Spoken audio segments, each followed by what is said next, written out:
Hello and welcome to the Warp Shelf. I'm Frank Duran. I'm Deshaun Vasquez. And welcome to another Halloween episode of the Warp Shelf, where all month long we are doing horror or Halloween themed episodes. Yep. Spoopy stuff. And today we're going to be talking about one of our favorite series. I would say collectively one of our favorite slasher series. Yeah, definitely mine. It's Friday the 13th. We are going to be going into every entry and talking about what makes them good or what makes them really freaking bad. Okay. There's some good stuff. There's a lot of good stuff. There's a lot It of takes good a lot stuff. for me to hate one of these. We'll get to it. But we will go by each one, talk about the differences. Deshaun's the true expert here. I definitely came into it because Deshaun forced me to watch Friday the 13th. I watched a little bit of I watched the first 4 as a kid, but never really finished the rest of them. And Deshaun was like, "No, come on, let's." Yeah, I'm pretty sure the first one I ever watched growing up might have been Jason Takes Manhattan because I just caught it on TV once. That's so funny. And then at that point, I had gone back to like watch them back when video rental stores were still a thing. I went and tried to get like at least 1 or 2 every time we rented something just to like eventually go through all of them. Nice. I got handed the first one, and it was one of those ones where pop culture wise, you understand, you think, like that's the great thing about the first one. It's a surprise back when it came out, and it's almost even more of a surprise. It's a now. twist. It's a twist that works on 2 levels. Yeah, so we'll just use that as a transition to slide into the first one here. Friday the 13th. Guys, of course, spoilers for all these movies. If you haven't seen these movies, I'm sorry. We're going to go into every bit of this. But that's kind of the fun of Friday the 13th. I want to say that now is that I do not think these are movies that if you know how they end or how they go, it changes that it can like anything. Spoil it for you. Because it's not really more that the fun type of the viewing. Yeah, it's not really that type of franchise. No, you're like why Friday the 13th is the king of the kill. Is what I always say is that they know how to show off a kill and make you go, oh yeah, cool. What's the next one gonna be like? Like it's a lot of the slasher films are like that, where it's like, oh, trying to invent the next one to be even better. But it's like these Friday the 13th is the king of this, and they started off strong in the first movie. Yeah, all the teenagers are basically meat. And it's all just about creative ways you can end their lives, which is sinister to look forward to, but that's part of the fun. That's part of the fun. The first movie, okay, spoiler wise, we'll say it out. When I first watched it, I absolutely was watching the movie being like, it's Jason killing everybody. It's Jason killing everybody. Yeah. Like they want you to think. But then when you find out it's the mother of Jason trying to exact revenge, at the time, I bet it was surprising because you expect it. It's like, oh, it's a sweet old lady who's lost her mind. Yeah, that's the idea, is like, that you think it's like some strong-armed killer, like some Michael Myers type, since Halloween had already come out at this point. And the fact that it's like this doting old woman. Yeah, right? And then you're like, wait, so it's not Jason? You're like, this whole movie hasn't been like it has that double layer of being post-pop culture also has a double twist, because you're just like, what do you mean Jason's not the killer in this one? That had caught me off guard when I first watched it. I even went to my mom just like, Jason's not the killer in this one? and she was like, oh yeah, it was his mom in the first one. I always forget about that. It's such a great twist because it works on that. It works well for the plot of the movie, but cultural wise, it will still be a twist because you go in being like, I'm watching a Jason movie. Yeah.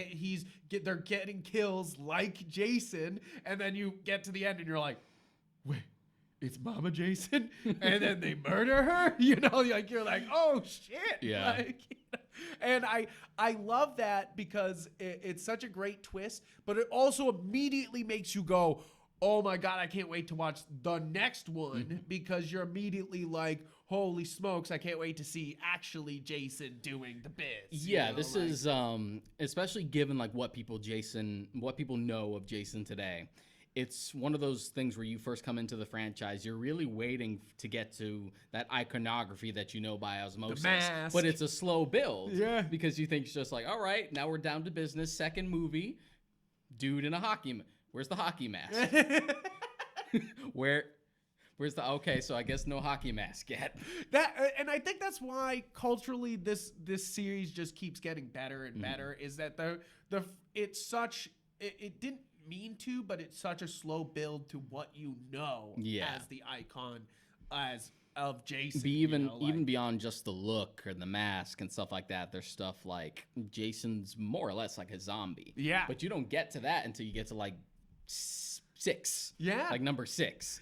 Until then, he's just a dude. Yeah, and that's what's so crazy about this is that like everyone knows the cultural like zombie killer Jason, and you don't even get that for so long. Yeah. And I love that. It's Never like, runs, walks slowly, somehow catches up. It's why I think it's at Halloween I recommend watching a bunch of these because it's just a great series that just keeps building on itself. Where other series like Nightmare on Elm Street immediately deteriorate and don't build on itself or its own universe, Friday the 13th does constantly. It's like, even though it tries to change things, it's always being like, hey, look, it's Jason now, but he's a hillbilly style. And then, no, it's Jason now, but he's almost got a mask. You get so many flavors of Jason throughout the franchise. It's definitely one of the most like bingeable. Yeah. It was always one I looked forward to when I didn't own the movies myself, just to be like, what TV channel has like a marathon going or something? It was usually Spike. Yes. But also, if I have to bring up another series, Halloween, you just can't watch all the Halloween movies in a row. You just can't. I have. I mean, yeah, but you shouldn't. Not in one go. But I've seen them. I certainly have seen every Halloween film. That's... Exactly. It sure is just a downward spiral after the first one. Even though Friday the 13th has, of course, a decline in quality for after a certain degree. I think the first 4 are really fun. Yeah. I think after 4 we start to get a little bit middling, but and then I don't mind the remake. But like it's more. It's like it's one of those things that like the series might go down, but it's still Friday the 13th. Yeah. Even though, like, so the other series, Halloween, Nightmare on Elm Street, they all kind of don't become better versions of themselves or even themselves, It just seems like shitty versions of the first film or something like that. Yeah, that's fair. And but Friday the 13th is always trying to drive to something else, Yeah, despite on paper being far more repetitive than any of the other ones. We get like different locations occasionally and they introduce elements in. With Friday the 13th, for the most part, you have the same basic framework. Yeah. And yet there's always some little bit of spice to like keep you going. It's like familiar enough in that you're getting exactly what you want, but the creativity is just like, what's Jason gonna look like this time? What kind of kills are we gonna get this time? How hot are the ladies this time? Yeah. It's true though. It's funny. They like it's so formulaic, but somehow the only franchise out of all these that just like it is itself the whole time. Like because Halloween, of course, is not Michael Myers for part of it, and then sometimes it's Dakota and it's stupid shit. Yeah, like, get real weird it's weird shit. And of course, Nightmare on Elm Street goes really weird. But I think that Friday the 13th knows its audience, knows what it's creating, and continues to do so. And they both had both Friday the 13th and Nightmare on Elm Street had similar evolutions in that the more the series went on, the more the killers became like the main draw. Yeah. Because it was already sort of the appeal of just like, oh, it's the scope of it. It's horror. It's the kills. But then, especially with Nightmare, it's just like, no, Freddy's basically the main character. Yeah. Like, you're here for him. You're here for him to act like a jackass. Yeah, you're here for Freddy. You're not here for anybody else. Yeah. So I think that's what's so great about these movies is that you're kind of here for... you're here for for Jason, but you're here for many other things. You know, like you're here for the kill. You're here for the ever-growing power of Jason too. Like it's kind of like, oh yeah, he just got more powerful. Those first 4 movies are a good way to start, because that's pretty much, you could argue, like the first like saga, if you want to split these up in like different eras, because they're all pretty much connected. They more or less take place one after the other, like right where the other ones leave off. Almost exactly. Some of them, and they pretty much cap off full circle, even to the point where, even though it turned out to be bullshit that the fourth one was going to be the last one, it opens up with a montage of the other 3 leading up to it. Like treating it's Rocky. Yeah, it's going to end. Treating it like a huge deal. So that first movie, I would argue, is still one of the, it's arguably the best one. I think the first 2 are arguably the best. Yeah. But I think the first one is by itself, like you don't have to watch anything else, is a great movie. Mm-hmm. You know, like you don't have to be a big fan of the franchise. You could just watch Friday the 13th and be like, oh, what's happening to these teenagers? They shouldn't have gone up to this lake. You know, like shouldn't have reopened this camp, you know, like, and I think you're right. The first one, it feels the strongest out of all of them, even though it might not be Jason. It might be the strongest. Well, that's also part of the reason why it works. Yeah, true. It's like the twist is what makes it. You're like, oh shit, I did not see that coming. I expected a zombie Jason with a hockey mask. With the second one, it felt very samey. Yes, but in a way where we finally get to look at Jason. Yeah. You know, like, and I think that's the novelty of the second one, is you finally get to see human Jason, you know, like whatever he is here, you know, like. He's definitely a human. He's like. He's a zombie, though. He died in the lake, you know, like, so if anything, he's had to have come out of the lake. At least, but he still acts like a dude that could just be killed. You just need to be careful. Like, I always think to part 2 where Alice grabs the chainsaw. Yes. Or Ginny grabs the chainsaw, and he's like, "Oh shit, get that! Yeah, he's get like, that whoa, thing, get that thing away from me! You trying to kill someone?" Yeah, I kind of love those ones. And he's just kind of a hillbilly. Like, he's got overalls, he's got the burlap sack, he's working with like an axe and stuff. But I love the imagery here in 2 of his mother's head sitting on the pedestal, like, and him, and that being his little like cave, his little like shanty house. I love that, because they show that at the beginning and you're like, that's disturbing. I thought that was just like a title sequence thing, and then in the final sequence of her like running away from him and then bursting into this and thinking it's gonna be a safe place, and it's his house, and you're like, oh, you chose wrong. The belly of the beast. And I think that's such an effective ending, though, is that like she's running away and then she's like, oh, she found shelter. It's his house, you know, like that. It'd be like if you were running away from a xenomorph and you like end up in a nest. You're like, fuck. You're like, done. And that's really it. I think that's such an effective. I think part 2 is so effective because it picks up almost immediately, starts dealing with her fears of seeing Jason and being attacked by Jason's mom, you know, like, and then immediately goes into that she's actually being hunted down by Jason, you know. Well, that doesn't necessarily fit, because Alice in the first film survives at the end of the first and is immediately killed in the beginning of the second movie. Right, sorry. You're just conflating the 2 girls. I am, aren't I? But I'm sorry. Ginny as a main character actually sympathizes with Jason at some point, because she kind of tells it like it is, just like, I mean, this kid obviously like had problems. They don't specify specifically what Jason's issue it is, but he is disfigured. Yeah. And he seemed kind of special needs. Yep. And he was picked on and bullied and wasn't paid attention to when he drowned to begin with. And Ginny as a character is just like, it's kind of messed up. Right? It's just like, maybe if heartless. It's like, maybe if we had treated this kid better, we wouldn't be in this situation.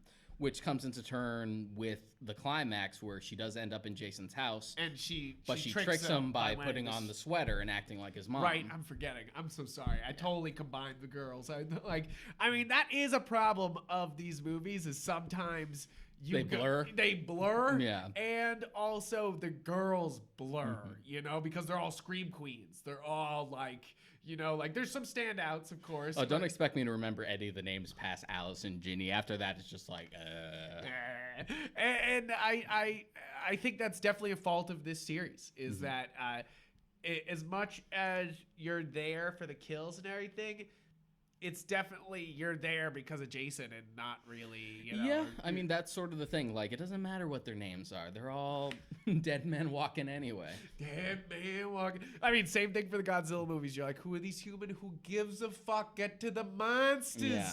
Get to the monsters beating the crap out of each other. And that's definitely some of the feelings you start to get with 3 and 4. I feel like you're like, okay, get to the kills. Like, you know, like you're like, hey, get to the kills. 3 I enjoy. It's funnier in retrospect just because of the 3D gimmick. Oh, man. I did watch it in 3D the first time I watched it because it came on DVD and had the red and blue glasses, and I wore them for the entire time. Oh, man, it ruins the movie. You're just like, oh, man, that's a bad-looking color. You know, like, you're just like, I wish I could just watch this normal. Like, and then you watch it normal, and things come at you, you know? Like, that's the best part. It's ridiculous. I like the way the first 2 films look. Yes. I just like them being grimier and dirtier. Who's the director? It's Cunningham? Sean Cunningham directed the first one, and Victor Miller wrote it. And we had... I think it was Harry Manfredini is how you pronounce his last name, who directed 2 and 3. Nice.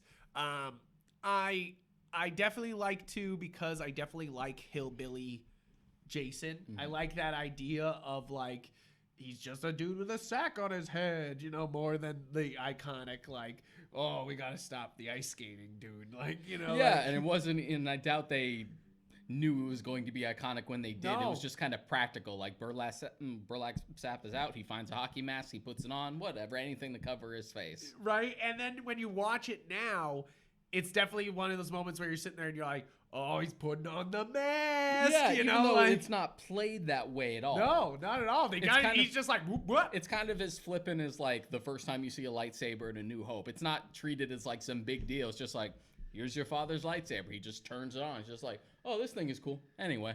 Yeah, right. But if you had been watching from episode 1, 2, and 3, you would have been like, "Sure, what? Like, they just gonna blow off the lightsaber real quick? Like, they're just gonna move on from there." I absolutely. Steve Miner directed part 2 and 3. Harry Manfredini, I think, is the composer of all 4. Nice. Of the first 4. Okay, I mean, we haven't even said it yet. John Carpenter's Halloween theme is a classic and one of my favorite themes of all time. But Jason's music in all of Friday the 13th is so damn effective.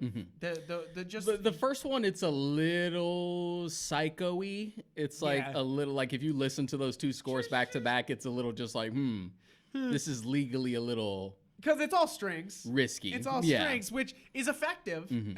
I think that's what makes the first one feel classy. We kind of talked about this in our how our movies don't get respect. It's like the first one came out and it tried to take itself very seriously, and I think it comes across such because of the music. And they definitely keep it up for the next 4, but I think the first one comes across as like iconic. Doing it right the first time. I don't think it has the same, unless you're in like horror circles and you're into that genre, it doesn't have the same reverence to people that like the Halloween theme does. Well, it's hard to fight with the best. Everyone remembers that theme.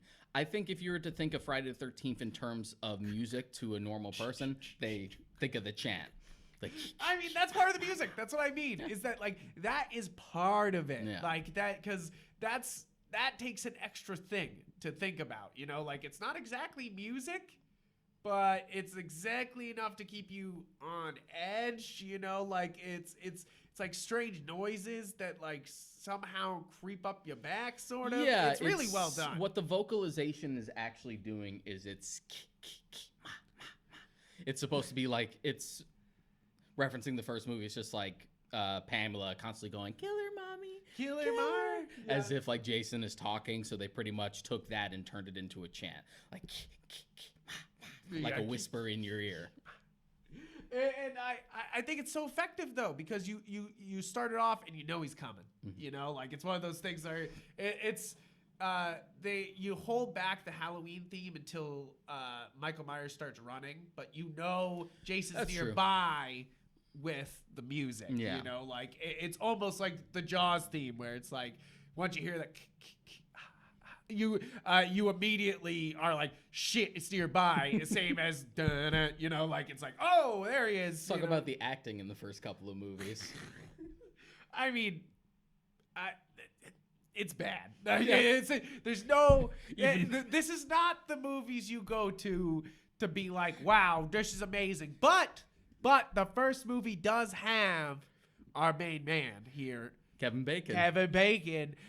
This is one of Kevin Bacon's early roles. Yeah. It's not his earliest. He had a couple like younger roles. It's not like first like Nightmare on Elm Street was for Johnny Depp. Yeah. But it is like one of the earliest for him. It's so I love seeing him, you know, like you're just like, hey, it's Kevin Bacon. You're so young and soft.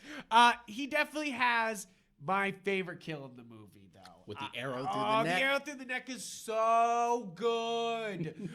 It's so good. As a film student, I love that one because they just use fake skin and the blood underneath, and then they push the arrow through the fake skin.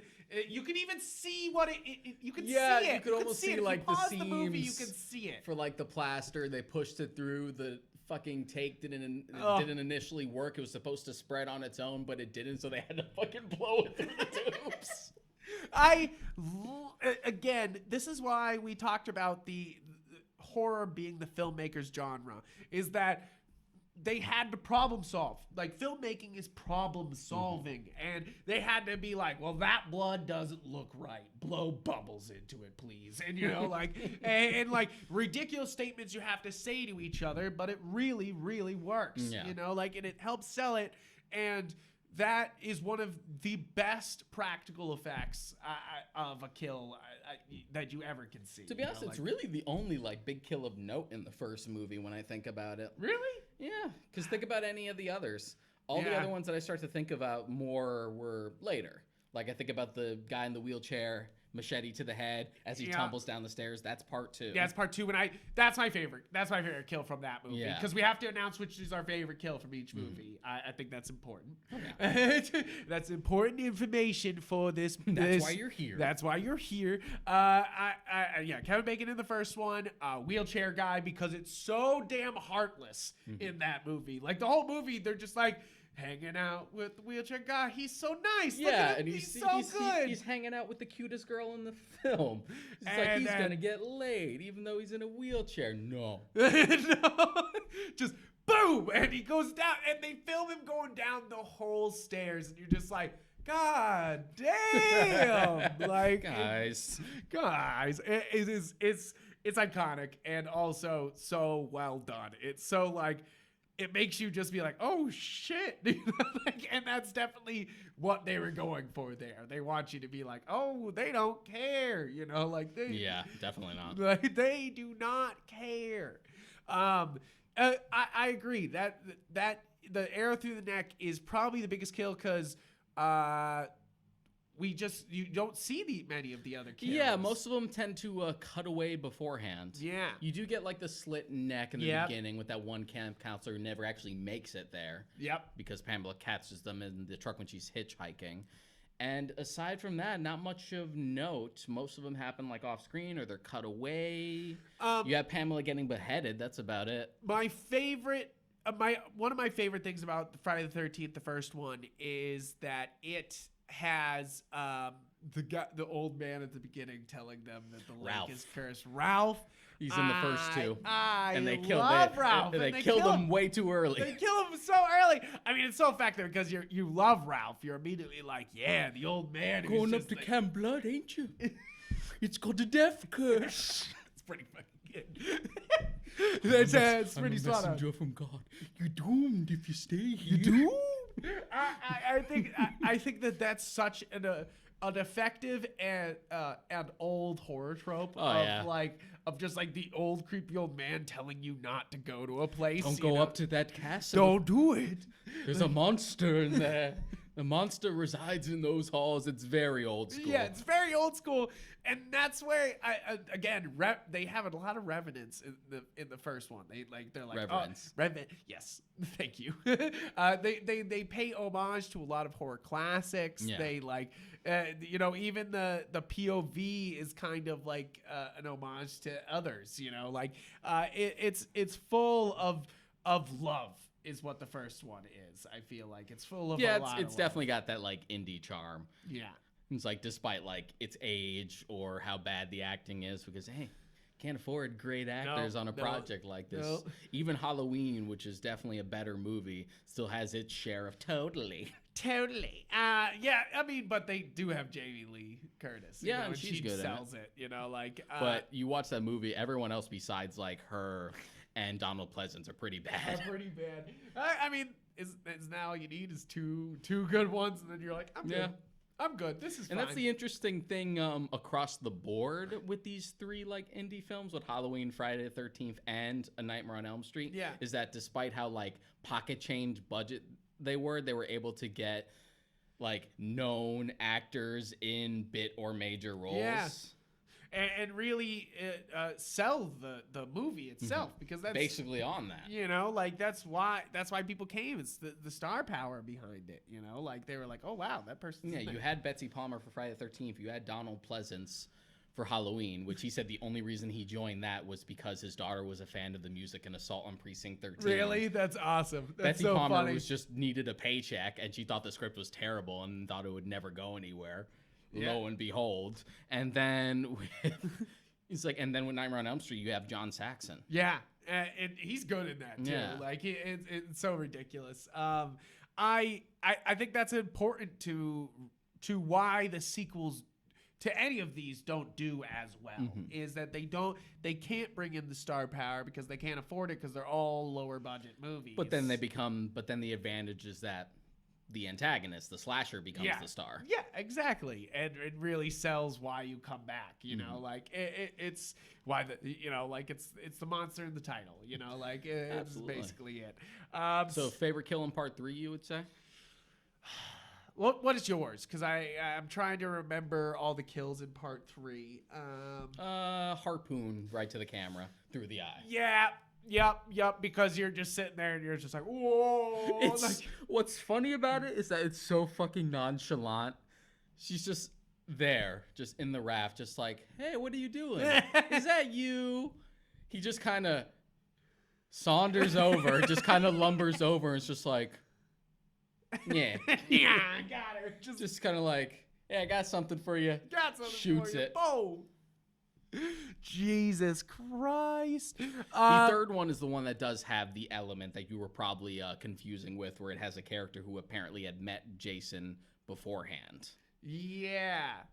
Which doesn't make any sense when you think about the continuity, because like 1 and 2 take place right after each other, and 3 takes place right after 2. So when you think about it, it doesn't really fit. No. But just try not to think about it too hard, because you think about it. With the first 2, they had something in the fact that 2 takes place in a different part of Camp Crystal Lake than the first one does, where it's like on the other side. Yeah.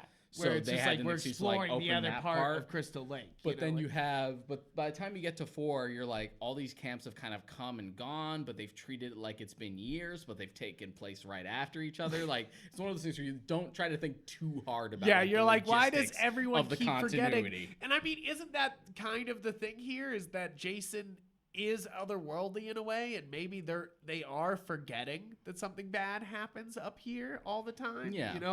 Maybe there is a curse that this whole town just keeps forgetting that there's terrible things just keep happening. Because they bring it up, especially in the first one. They're like, oh yeah, let me tell you the story about Jason, and then they say it in the second one. They're like, oh yeah, let me tell you the story of all the people that died on the other side of the lake. And then you mean like last week? Yeah, you're like, wait a minute. You're like, where'd you hear about this? Should we be a little bit concerned? Yeah. A little bit. And that's kind of keeps happening where they're just like, it's fine. That all happened, but it's fine. You just don't think about it too hard. It doesn't really matter at the end of the day. Don't think about it. But aside from that, 3 has the iconic mask. It's definitely the one where you could see like this franchise is getting big enough to be able to pay for like bigger production values. Yeah. You get bigger kills. You get more. You get boat action. You know, like, it's also filmed on like wide. Yeah, part 3 is like wide. It's like, this ain't Lawrence of Arabia. What the fuck are you doing? What is happening? I think they had to because of the 3D. 3D, yeah. It had to be wide. It's definitely the biggest gimmick of the movies until like Freddy versus Jason. You know, like it's the one where they're like, it's 3D. I don't remember Freddy versus Jason ever being advertised in 3D. No, not in 3D. I mean, just gimmick, like you're getting butts in seat because of a gimmick. And the gimmick here is 3D killing Jason, and then the gimmick later is Freddy and Jason. You know, like, I mean, definitely Jason goes to space. I mean, Jason X. Yeah. You know, like, I'm just gonna call it Jason Goes to Space is a gimmick, but it is more. It's almost in line with everything, you know? Yeah, I get you.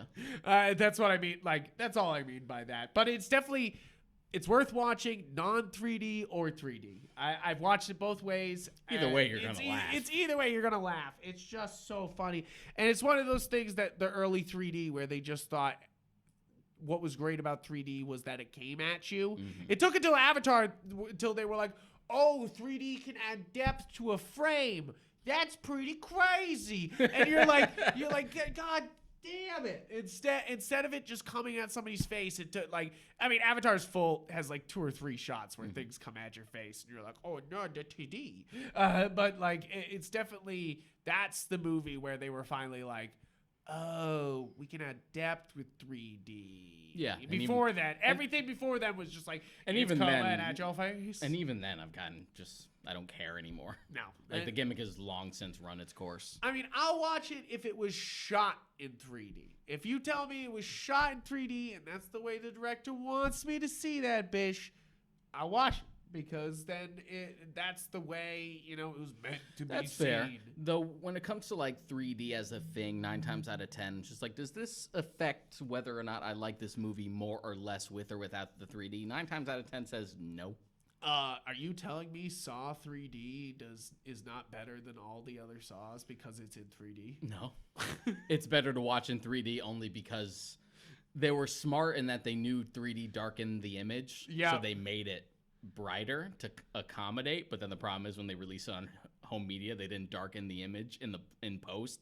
So that's why if you've ever watched Saw 3D, that's why the blood looks like pink. That's why it looks like Pepto-Bismol. It's so weird. I remember seeing that movie in theaters in 3D and being like, wow, you know, it's coming at you, like, you know, not seeing anything wrong with the blood, and then rewatching it on home media and being like, oh, yeah. They did not fix this. You know, like they were like, they did not, because it was totally like not even a thought in my head that something was wrong with the blood, you know. I mean, it was stupid, you know, like, oh, the blade comes down. So now, like, every release of Saw 3D has like this weird color temperature because it's not supposed to be that bright. Yeah, it was only like, that bright for that context. It's definitely, I think there's a lot of home release 3Ds that don't work. Coraline. This Friday the 13th, like, it's fine, but it's definitely like, okay, I have to sit in the dark room watching a horror movie, also wearing the red and blue, so it's darker. If I remember correctly, the collection that's coming actually does something like about it, altered the 3D so it would work with more like modern, like stereoscopic. That's cool. Glasses, I think that was like cool. One of the things that they promoted. Coraline, it was weird because they did purple and green for the 3D glasses, and that just made it look fucking strange. It just, I get the gimmick. It's like, oh, it's a darker, spooky movie, so purple. Yeah, you're like, I guess purple and green. Oh no, it just led it to being like, why does it look like this? Yeah, you know, like, and I've used 3D TVs before, and I think that's much better It's definitely not really a fad anymore. I'll tell you that. It's super disappeared. The Yeah. 3D TVs that you didn't need glasses for, and you could just stand and it would look 3D. Like the 3DS. Yeah. It worked. It hurts your eyes after a little while, and I think that's why it went away. Yeah, the 3DS had the advantage of having the slider. Yeah, and you could sort of like mess with it until you found your right thing. You still had to keep it really still. Yeah. Which is something that the later models fixed, where they were better about like not and just it like completely measured how losing. far away from your face Yeah, was. It kind of like adjusted. It was just better about like with the gyroscopic. Just with to the be new like 3DS. Yeah. Just to be like, you could still break the image, but you could still have a little more wiggle room before the image was just completely gone. I think it'll be a very long time until we get something better than the 3DS in the 3D aspect. I don't think there's many things that did it better than that. Well, that and like people don't really care as much about like the novelty anymore. Yeah, it's true. It's true. It's weird. It's almost completely disappeared till probably Avatar 2 comes out and smashes the 3D. I was gonna make again, make a joke again that you're talking about fake movies again, but then they had the announcement that like I guess he finally finished filming the second one. Like you're like, are you serious? Are you sure? Are you sure? Like, don't you lie to me, James Cameron. Like when he says he's done, I kind of fear he'll go back and just shoot more. You know, like it's just kind of like he's notorious now for just being like, let's shoot more. I mean, I guess he's like jumping right into 3 because you know this is one of a fucking like 7-part saga that no one asked for. Who could have known that? I watched that first movie and I didn't think 7-part Avatar saga. 2 is going to be like Kingdom Hearts 3 all over again. Just like, what do you mean this isn't a fake thing that what do you mean this exists? And I'm watching it. I'm experiencing it right now. But back on topic.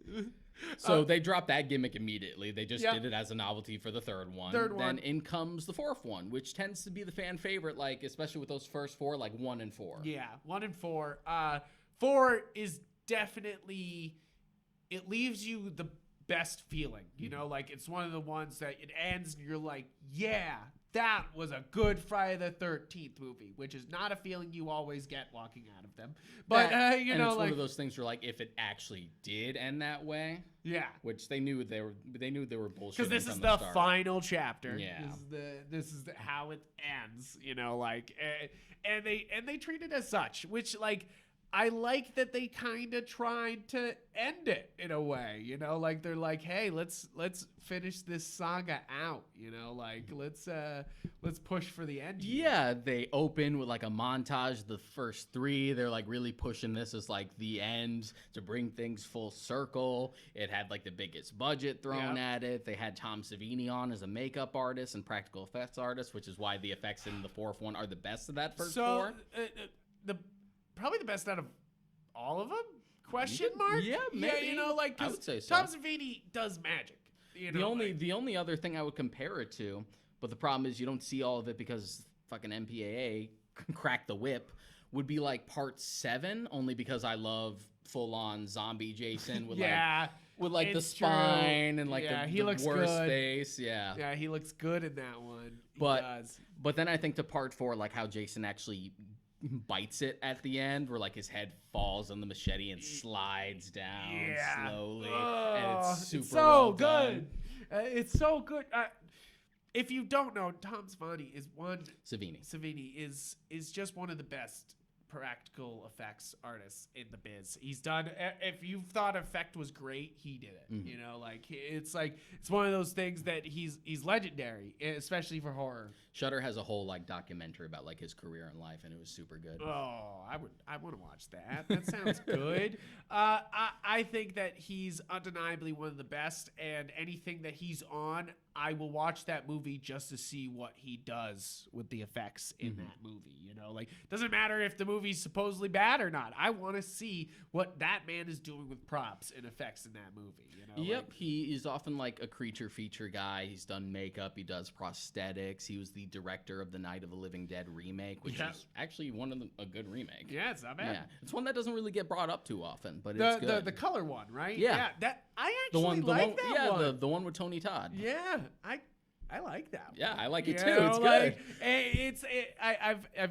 I feel like it doesn't get talked about because it's a remake, but like it's good. I mean, the original Night of the Living Dead is really good, you know, like, and then you have a remake that follows some of the same beats but changes things around and then makes the effects better. Yes, you know, like, you know, like, and he pretty much did it at like full blessing from George Romero, so why not? Exactly, exactly. When you get a blessing from the zombie, he's also like king, he's also like the bearded biker from Dawn of the Dead. He's also like the dude with the cock gun in From Dusk Till Dawn. Yes, the cock gun. I love the cock gun, and and I think he even makes that effect. You know, like he even made sure it like worked right and everything. Like it's got to be detailed. It's got to be detailed. It's got to work. Yeah, but part 4 was also the.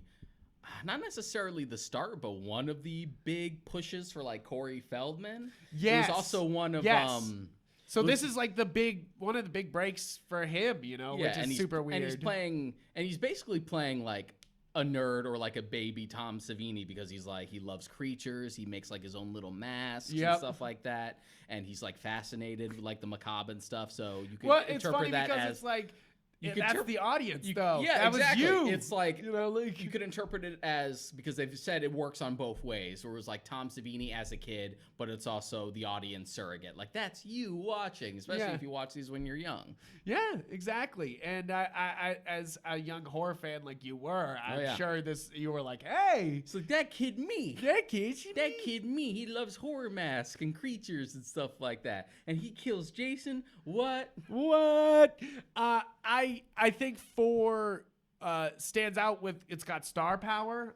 It's got some of the best effects. It's also a really early film for Crispin Glover. Yeah, where you're like, yeah, Crispin Glover. The dead fuck. Yeah, right. I love Crispin Glover. Again, another person. I'll watch anything you put Crispin Glover in, and I'm like, yes. You know, I've tried to tell people for years that Crispin Glover would make a great Joker. Yes, he would. He would. That would be pretty good. We're never gonna get that, but that'd be good. Especially now, he's too old. Yeah, he's too old. They would be like, nope, not old Joker. Like, especially if they're gonna do old Joker, they'll just do Mark Hamill. You know, like they'll just. But that's totally different topic. We're going off. So, 4 just feels like the most complete. Because it's like the perfect iteration of like the formula we had been using up until that point, but it has like the most polish. Yes, absolutely. It's almost the peak of the series, you know, like it is finely tuned. It does what it wants to do. It has some good kills. What's your favorite? Probably Jason's death. It's just damn it, why do you keep that was literally the I mean, I already brought brought it up earlier, but I just love how slow and agonizing it is, and I love how it looks like a real head because you see like the eye moving and stuff like that, and it just keeps on going. Damn, it's not even like it's not even like through the skull this way or anything like that, through the mouth or something. It's like one side of the eye, so it just kind of slides down. Oh man, it's so good, and I absolutely. I think that if you're watching this series and you're looking for the best of them, the 1 and 4, you know, like that. If you're looking for the best, if everything else is not bad, it just can't touch these, you know, like these are the peaks. I feel like 1 and 4, because they do so well. They come out, they execute, they surprise you, and they put a surprisingly good, like, nice bow on the whole thing. Yeah, but they were bullshitting from the start. They knew they were trying to keep this going. Because we got 5. Yeah, which is even Siskel and Ebert, when they did a review on part 4. I mean, they were still putting. We had talked about this in the last episode, but even they were pushing the like, oh, it's immoral. This thing is disgusting, etc., etc. And don't be fooled by the final chapter. You know they're gonna make another one. And it's true. They come right back with a new beginning. Yeah. I first off, Friday the 13th is the king of the subtitle. I don't know if we've said that already. They're the king of the subtitle. No subtitles for the first 3, unless you count 3D. Sometimes it's called Part 3, or sometimes 3D. Part 3D. 4 was called the final chapter. 5 is a new beginning. We'll get to the others. We'll get to the others because it gets better. So 5 as a movie is one I've always had kind of a soft spot for. It's one that I like its ideas, even if they're not necessarily executed very well. Yeah. Because I like the fact that it's about an older Tommy Jarvis returning from the 4 film. Yep. Corey Feldman's not playing him, but he does have a little cameo in the beginning because that's like right after part 4 was when his career really took off. Yeah. So he didn't have time to be a part of like the entire film. Yeah. So they play with the idea older Tommy Jarvis, totally like traumatized, super crazy, very unstable, and they kind of put that at the focus while Jason is starting to kill again. Yeah. At the same time, you're wondering like when Tommy's gonna snap. So that stuff. There's I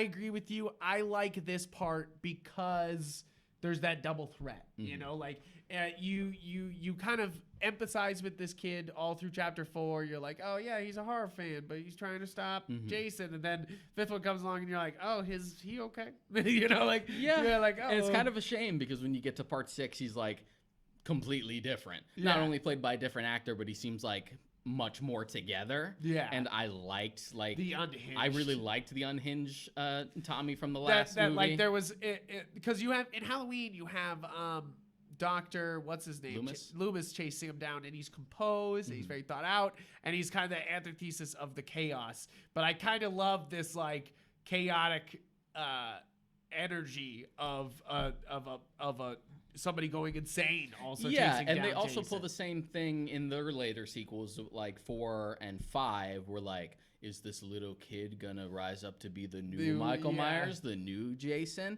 And on both counts, they never paid it off. They both chickened out. Yeah, they both are like, no, it's still Jason.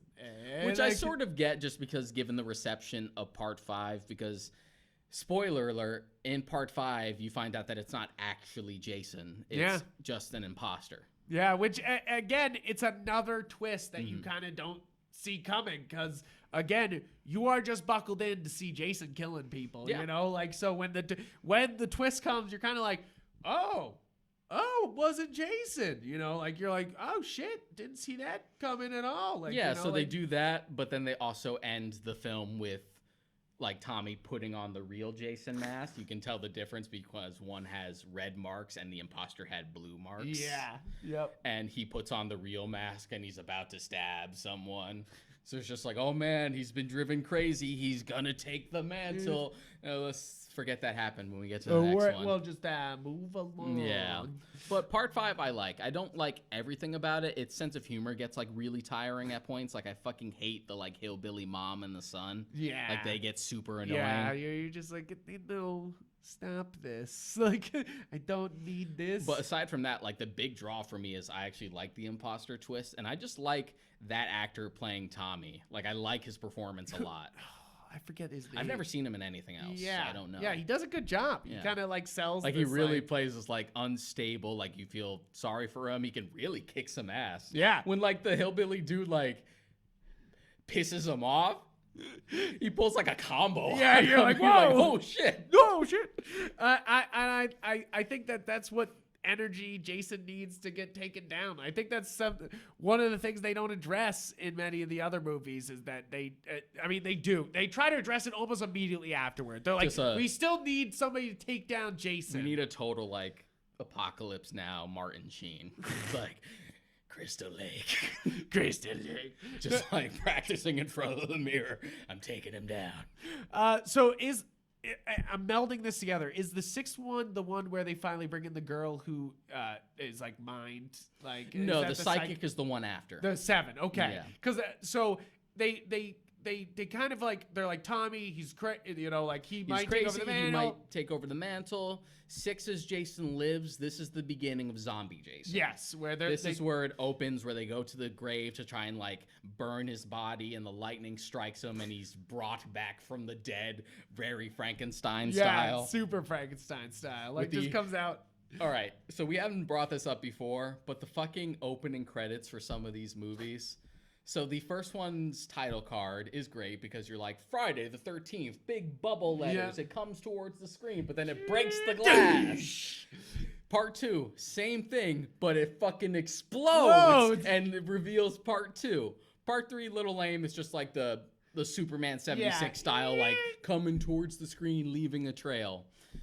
Part 4, also fairly simple. They try to make it also explode. Yeah. Same thing with part 2. Part 5, just kind of a flat one. Yeah. Not much to say. It's kind of like Part 6 fucking makes fun of 007. And you're like, wait, what? They make fun of the bullet time opening where he walks in profile and then he turns around and he slashes at the camera. And you're like, what? And then it reveals the card. It's ridiculous. And I love it.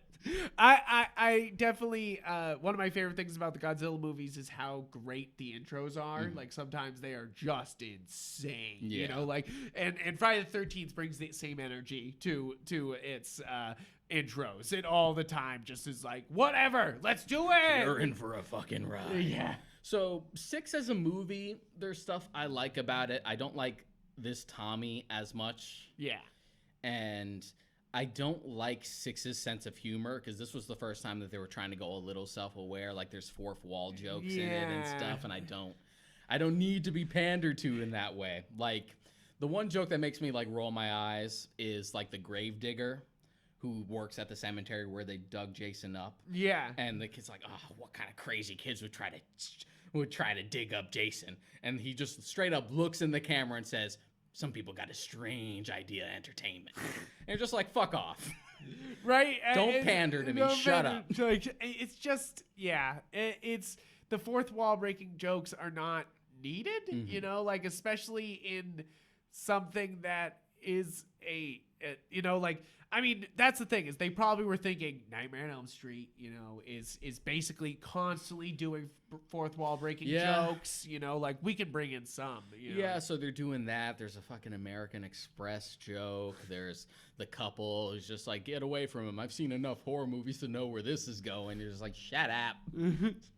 There's being self-aware and it being clever, and then there's being self-aware and it just feels like, yes, we get it, you are self-aware, you know, like it's sometimes it's not used to any benefit and just for a joke, and that's when self-awareness can be not great, you know. Like I feel like that's the difference between Deadpool 1 and 2 is that the self-awareness in 1 moves the plot forward. The self-awareness in 2 is just for jokes, you know, like just to set up what the next joke is. I agree. You like know, a lot of Deadpool 2, my problem with it is just sheer excess. Yeah, a lot of that movie, especially if you watch like the extended cut of it, it's just like, okay, I fucking get it. Yeah, like that's an extended cut you don't need. Like, that's an extended cut you don't need to take a look at. If you're looking at extended cuts, that's not the one. So 7 is where I think it really goes off the boat. It's 7, you know. Before we get to 7, another problem with 6 is that I don't find any of the kills all that memorable. I can't remember anything from 6. The only one I remember that is kind of funny, and it's the only one that pops into mind is when Jason throws that dude into a tree and his head smashes into it, and then his head falls over and you see it made a smiley face. Yeah, you're just like, again, the humor is so strange here. You're just like, there's who did this, you know, like you're like, who wrote these lines? Also, the climax is kind of lame because it just ends with just like, we tied Jason to a rock. Well, I guess our job is done. Yeah, and then they drop him in the bottom of the lake. Yeah, but that's why I think I don't remember much from 6 is that the setup is better for 7. That, you know, like they put him in the lake and then, you know, she psychically calls him out of the fucking lake and then, you know, like, and then it's sort of like psychic versus Jason. Yeah, you know, like, so 7 is called The New Blood. New Blood. Gets weird because we have a character named Tina. So I did remember another one. There you go. Who's a psychic. So we're dealing with psychics. We're dealing with psychics. We're immediately going to the supernatural here. Like, so it's the idea that like she was traumatized because of her father being brought down to the lake. So she tries to like summon him, accidentally like wakes up Jason. He's freed from his rock. He's free of the rock, people. And that sort of works in like the lore of just like Jason is always present. He sleeps. He's always ready to awaken. Yeah, he's in Crystal Lake sleeping. I definitely. I think that this is such a silly movie. The thing that I remember most is them battling it out at the end, you know, and the house falling apart and stuff. Like, and that's like, I don't even remember kills from this movie. That's the part I remember. The most iconic kill in this movie is the sleeping bag. Sleeping? Oh yeah, because they pick up the sleeping bag and slam! Yeah, right into the tree. I do love and that the kill. MPAA actually. I do love that kill. The problem with the kills in The New Blood specifically is that all of them were a lot more creative than they were allowed to show. They shot more, but the MPAA cracked the whip. Really? Yeah. The sleeping bag kill was originally going to be extended. Like, it wasn't just going to be the one slam against the tree. It was going to be, like, multiple. Like they jokingly do in Jason X. Jason X. And you were actually going to see, like, blood seep out through the bag and stuff. That's pretty good. Yeah. You know, like... There's also stuff with, like, there's the giant, like, long buzzsaw kills and stuff like that immediately, like, gets cut off. Yeah. And you're just like... sucks. Is there a cut that's uncut? There's no cut for it. The only thing that exists is, like, a really shitty-looking work print where you can see like the original stunts. At least that exists for like preservation purposes. At least, yeah, but so you can still see it to some degree. Yeah, but it's still a shame that there's no like restoration. That was one of like my hopes for part 7 specifically with this collection, because I know Shout Factory was doing a lot of work for it. Was like, are they gonna restore those kills and like give it like a new cut? It's just That'd like, be cool. They did. I think they did something similar for one of the ones like down the line where it had like extended scenes of work print that they were able to like remaster properly. Actually, they put a lot of effort into that collection. I cannot wait until it shows that's up. That's a crazy collection. It's so many movies, and then for how much they actually put work wise. That's why I love Shout Factory. Shout Factory's crazy. Shout Factory, if you want to sponsor us, call us. Absolutely. Absolutely. We love good things, good Blu-rays on our shelves, and Shout Factory makes some good shit. Obviously not a sponsor, but we're just saying we would love to. We would love to. Absolutely. Now 7, I do love the ending though, as cheesy as it is. You know, like, I mean, this it kind of stands out. This is definitely my favorite like look for Jason, and this would be the first time that Kane Hodder played him. Yeah, who would become like the most recurring actor to play him. Like, he's got the size. He's got the size, and this is where Jason fully started to look like a zombie because he had been rotting underneath Crystal Lake. So like, there's a bit of the mask that's been cracked off, so you could see like his exposed like skeletal jaw. If you look at his back, you see like his spine exposed and stuff like that. He's just rotting. And this Jason is the Jason you see in most costume stores, I find. I would say if you go into a costume store and you're getting a Jason costume, most of the time it is part 7, which is interesting because it's fucking part 7, but you usually will see the spine on the back, the jaw, like the mask slightly like jaw messed up. It's either that or the very simple part 3, you know, like, basically a blue jumpsuit with a hockey mask. Exactly. Like, you know, like that's when you go into a costume store, those are the 2 you're gonna get. You know, like we haven't even brought up the Friday the 13th game.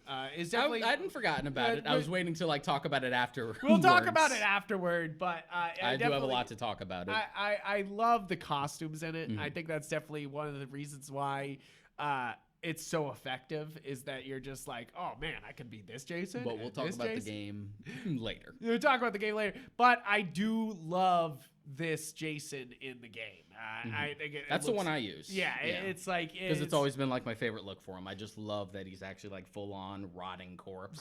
And this also has for me the coolest look behind the mask for him. Yeah, because it's, you know, like sometimes it's either just like a messed up face, and other times it's like part 2 and part 3 is kind of derpy.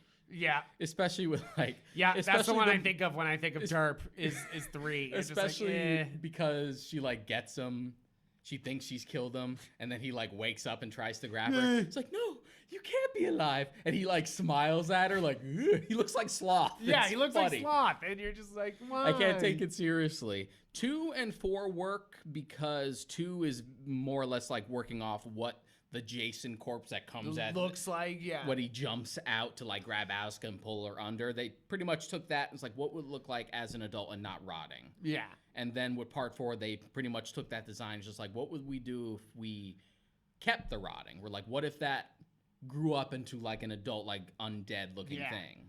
And of course, again, 4 standing out as being some of the best under the skin. And the makeup was so good. Yeah.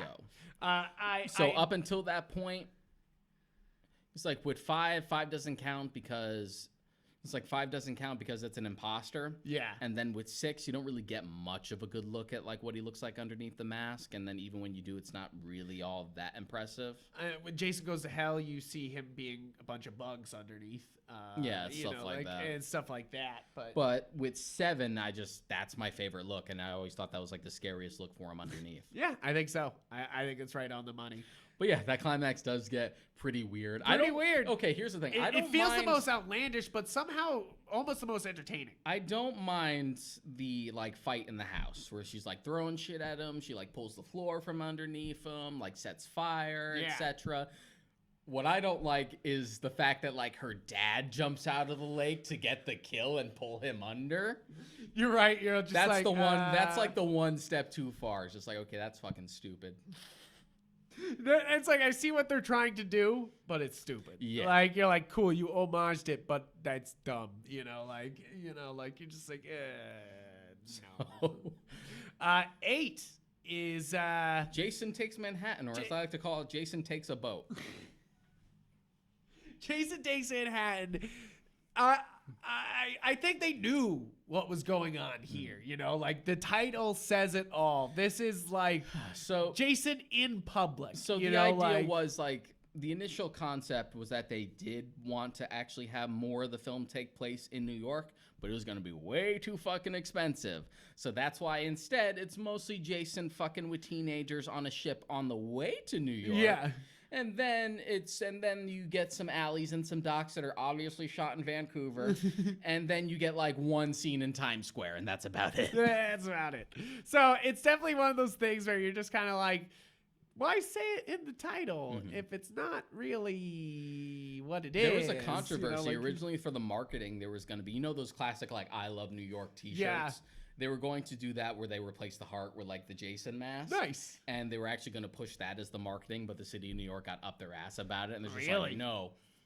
Yeah, they're serious about that because it's copyrighted by them, the I Heart New York. It's less like, that and more just like they didn't like the image. It's like, it's a horror film, and they got all babyish. It's okay. We live in like 2020 now. You can just get a shirt where it's done. Right. No one's going to care. Exactly. No one's going to give a shit. This has my favorite kill probably in the series because I laugh hysterically every time. Punching the head off? Yes. I literally cheer like it's the end of Rocky 1 and 2. I am literally just like, go! Like, because Jason just looks so pissed off and he just looks so upset with the guy, and then pow, and his head's fucking gone. Like, just flies across the room. Like, it is just... One thing people love to point out, especially if you're a nerd and pay attention to this stuff, is how Kane Hodder walks as Jason. Yeah. Jason, specifically as Kane Hodder plays him, has attitude. He walks with a fucking strut like he owns the place. Yes, that's what's so great about Jason's walk. Like, okay, Michael Myers' walk is always forward. It's always driving. It's always coming at you. Like, that's the scary part about Michael Myers, like, it's always coming at you. But Jason, he's doing his own thing. He's swagging, he's swagging on him. In the first couple of definitely movies, he's swagging he's like on scrambling after you, but like post part 6 where he's like completely zombified and like undead and they really push that aspect, he's just like, I'm just gonna take my time. You almost expect him to like shake his shoulders and start snapping. Here I come, bitch. Yeah. And that's really it. He doesn't move fast from forever on after that. Like I love the scene in Times Square where he fucking kicks the boombox. And they get all mad. They like pull out his fucking switchblade and all he does is pull his mask back and they like back off. Apparently that was like a huge... It's so cheesy, but it's great. Apparently when they filmed in Times Square, there was like a huge crowd surrounding it. And that was like, Kane Hodder said was like the first time he ever felt like a genuine celebrity was because Jason was in Times Square and blocked off and people were like cheering and they like brought costumes and shit. That's really cool, while they shot that scene. Yeah. That's really cool though. Like that sounds fun, like, but it's definitely that the head punch kill is it's just, other than the neck going through the neck, it's my favorite. It just makes me. It's my favorite one to pull off in the game. Oh my God! Right? You're just like, whoop-ah! Like Just lobs it off. It's so good. The way it makes Jason me laugh. gets taken out in this one is super weird. I don't remember what happens. Where they end up in the sewers. Yes. And the sewers get like flooded with toxic waste, and it like catches him and it like dissolves him, but it also like turns him into a child again. And then he like dissipates. I don't fucking know what's going on. You're just like, was that a metaphor that he turned into a child, or did he actually turn into a child? I don't fucking know. You're just like, was that a metaphor film? And they're like, we're not going to answer that. Yeah. You're just super like, odd. Super strange. But like this was when like the franchise was like really starting to like wane. Yeah. Obvious. It's obvious because from the I can title. still because 6, 7, weird, but I can still enjoy it. Jason Takes Manhattan. If it actually paid off, the Takes Manhattan stuff would have been a little more fun. But up until that point, it's kind of a snore. And that's what's really sad about the movie is that I think in better hands, Jason Takes Manhattan could have been the best concept. You know, like, because if you add basically like American Psycho's ending to Jason Takes Manhattan, where he like loses his mind and attacks a bunch of people, that would be better. Like if we had literally like a Godzilla situation. I keep bringing up Godzilla, but like, and I mean, you listen to the podcast, I always bring up Godzilla. But like, is that like he's in this? It's cool if they all try to take him down, and that never happens in this movie. It's like you have all of New York, you have all these cops.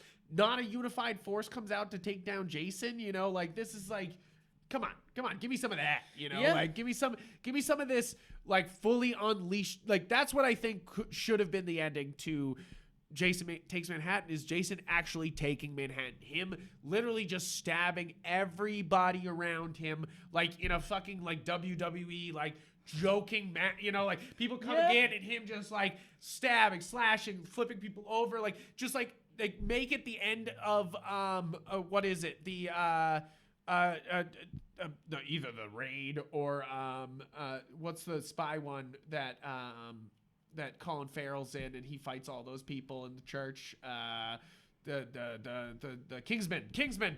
Yeah. It's like make the ending Colin Firth.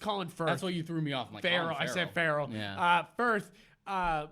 It's like make that sort of the ending, like instead of it just being like Jason walking calmly through like Times Square, like just turn it into like a John McTiernan style bloodbath, but with Jason instead of a dude with a machine gun. Exactly. Yeah. It's kind of one of those things where you can see even Jurassic Park, the franchise in general, is afraid to actually do this. Like is to take it that much further and really just like attack the public, like, which I know is disturbing, but that's kind of what the draw of this was, like, I mean, I'm sure that was like the initial idea, but they were limited. Yeah. I think that could have been really cool. But this one was the last one of the Paramount films. Yeah. In my Blu-ray collection of Friday the 13th, I have a collection. This is where it ends. Yeah. It stops because here. the other movies are New Line, just like the Nightmare films. And there was like a plus couple that with like a huge ongoing lawsuit over like the rights of the character of the first film between Cunningham and Miller. Yeah. And that's a whole other thing. I'll get more into that when we talk about the game. Yeah, because it has to be brought up with the game when you talk about it. So with New Line Cinema, the idea was from the start was that, okay, we have the rights to Friday the 13th now. Let's cross them over. Let's do Freddy versus Jason. So they had been developing that for years, and they sort of had that in the bag already with Jason Goes to Hell. Yeah. Given the ending of that. Jason Goes to Hell is not a good first impression for the first of like the New Line movies. No, definitely the marketing changes a lot. I feel here, they try to take themselves a little bit more seriously, but still have the goofiness of like Jason sequel. I really don't like it. I hate it. It's the one I dread rewatching the most. Really? Every time I like go through the series.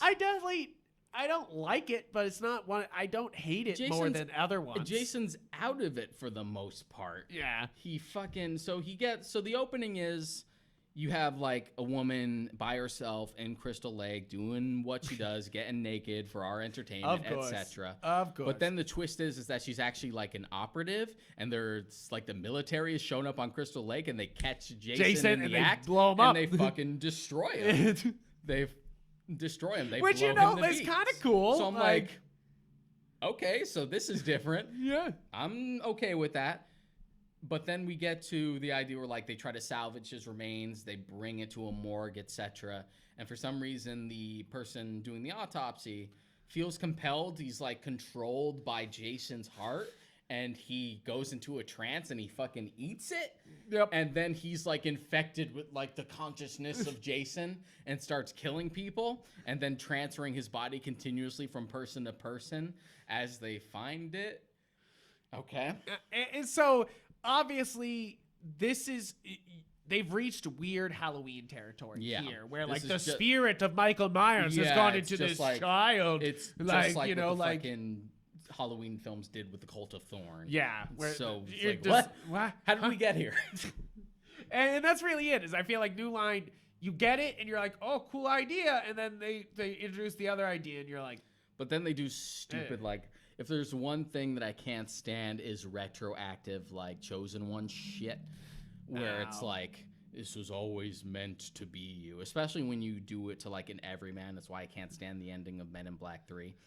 Oh, yeah. The whole point of the first Men in Black was that it was just a dude who was good for the job, and he was an everyman brought into this new world, not because Agent K back in time saves, like...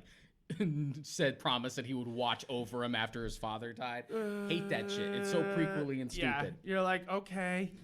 But the point is just the idea that like only a Voorhees could kill Jason for real, and you need like a particular knife and shit. You're like, what the fuck is going on? This is so stupid. I mean, I don't ask for much with these movies, and you're even like not really giving me that much. No, I definitely don't hate this movie, but it's definitely one that is just you're just kind of like ends with like Jason turning into a worm creature, and then he finally gets his body back, only for like a brief segment. Then they finally stab him with a knife, and then he's pulled into hell, and you're like, oh, it's over, thankfully.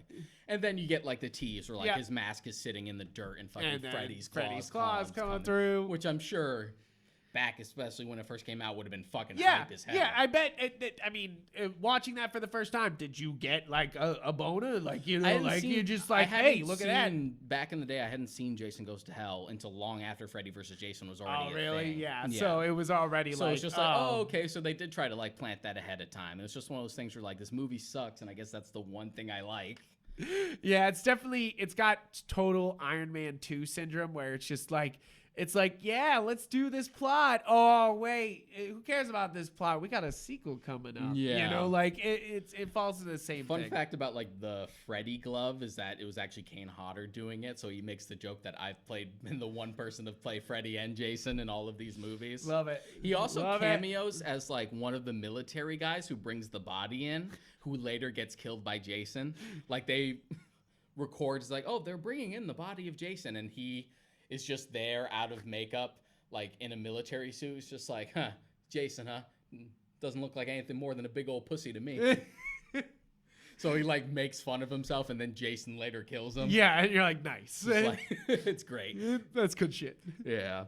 But then you have Freddy vs. Jason, obviously. Nope. No? Jason X was first. Jason X is before Freddy vs. Jason? I did not know that. Yeah.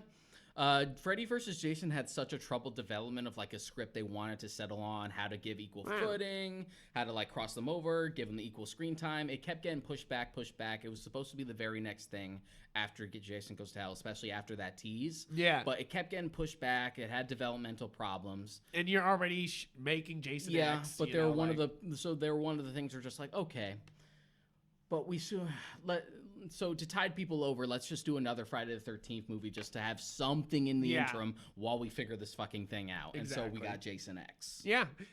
So this is obviously Jason in the future. In space. And they really lean into it, Okay. too. They don't hold back. Here's the That's thing. what I love about this movie. That's why I like this one. Because it follows the exact same beats as any of the other sequels. It just happens to take place on a spaceship, and it's fucking dumb and fun. Yeah, and I give this one the biggest pass out of all of them because it has such a weird sense of humor about its own history, you know, like, because everyone knows about Jason who's working on Jason X, you know, like, and he's loose in there, so they all kind of know what he does, you know, like, and they play with him a little with holograms and shit like that, you know, like, it's one of those things that you're just like. Also, for the record, going back, because we like missed a couple, favorite kill in Jason Takes Manhattan is the one with the guitar, because it's really the only one I remember. It's like that and the head punch. Those are the only two. Yep. And I have no favorite kill in Jason Goes to Hell because none of them are memorable. Yeah,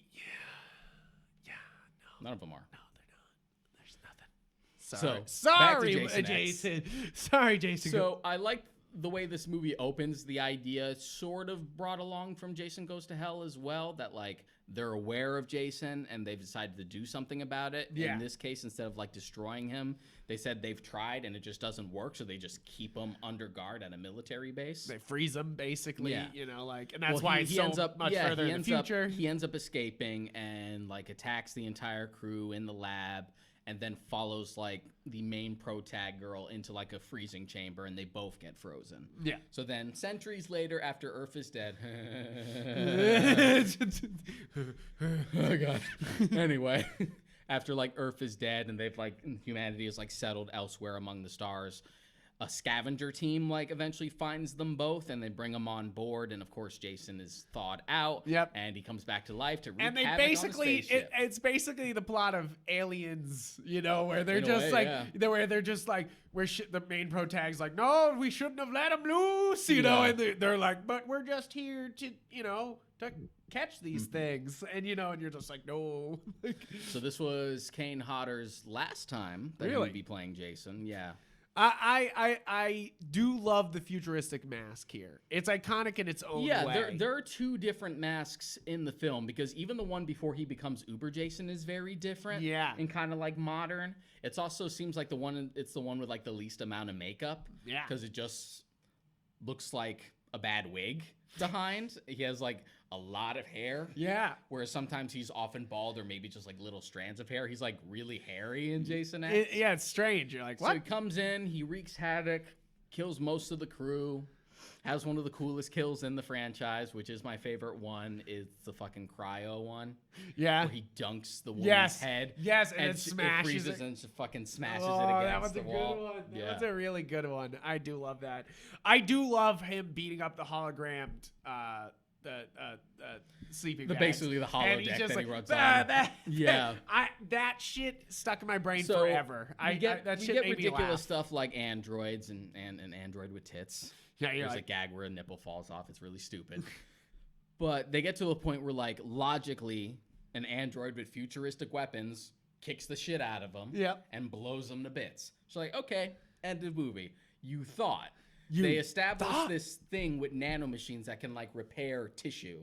Like, there's a dude who accidentally gets his arm cut off, and they're able to, like, completely repair it via the nanomachines. So you know that's a fucking Chekhov's gun for later. Yep. So eventually, Jason, all battered and gory, ends up on that machine. The nanobots repair him, but they don't have enough, like, genetic tissue to completely repair him, so they need to reconfigure his body and use, like, parts of, like, metal and synthetics and stuff like that. And out emerges Uber Jason, who's ridiculous, and I love it. It's so stupid.